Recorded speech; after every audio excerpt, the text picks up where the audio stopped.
P H D کا یہ کام مکمل کیا۔ ٹاپک تھا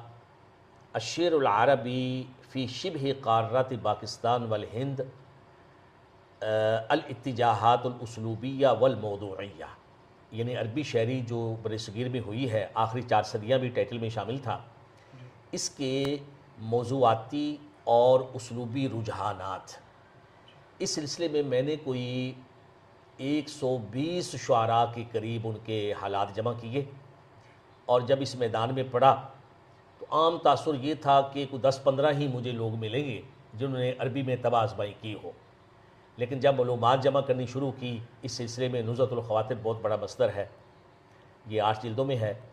تو اس میں کافی مواد ملا، اور دیگر کتب کی وہ خاک چھانی پڑی،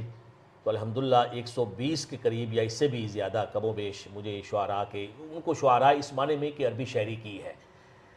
میرا اس میں تحقیق کے بعد ذہن اس امر پر ٹھہرا کہ لوگ مجھ سے پوچھتے ہیں کہ آپ نے یہ پی ایچ ڈی کے مرحلے میں یہ کام کیا ہے، تو آپ بتائیں کہ معیار کیسا ہے ان کی شاعری کا۔ اس سلسلے میں بات یہ ہے کہ ایک عربی ابناء اللغت العربیہ، عربی زبان جن کی بولی ہے، جن کی گھٹی میں پڑی ہے، ان جیسا معیار تو ظاہر ہے کہ نہیں ہو سکتا۔ اس میں شاعری کے کچھ موضوعات ہوتے ہیں، مثلا جو شاعری کا موضوع تغزل ہے، تغزل میں ایک ابن السلیقہ جسے کہتے ہیں، ابن السلیقہ،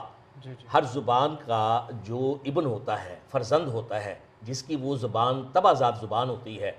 اس میں اور ایسے بندے کے درمیان جس نے وہ زبان سیکھی ہوتی ہے بڑا فرق ہوتا ہے۔ میرا اب یہ تاثر یہ ہے، اور جو تحقیق کا نچوڑ ہے، کافی نکات ہیں۔ ایک نکتہ اس میں یہ تھا کہ اہل بر صغیر کی شاعری علمی اور فکری لحاظ سے بڑی طاقتور شاعری ہے۔ میں آپ کو یاد کراؤں گا کہ حفیظ جلندری کے پاس ذکر کیا گیا کہ ڈاکٹر محمد تاثیر جو ایک نامور شخصیت تھے، علامہ اقبال کے ہم عصر، وہ شاعری کرنے لگے ہیں،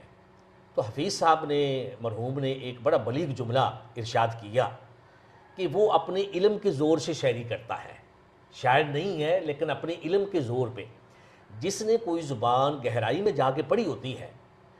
اور اس میں اگر ادبی ذوق بھی ہو، تو کئی دفعہ وہ طبع آزمائی کر لیتا ہے۔ شعریت کے لحاظ سے، شاعری کے لحاظ سے وہ اس مقام تک نہیں پہنچ سکتا جو اس زبان کے اپنے کسی بندے کا ہوتا ہے جو طبع ذات شاعر ہوتا ہے۔ اور آپ کو پتہ ہے کہ طبع ذات شاعر یہ ایک خداوند کی دین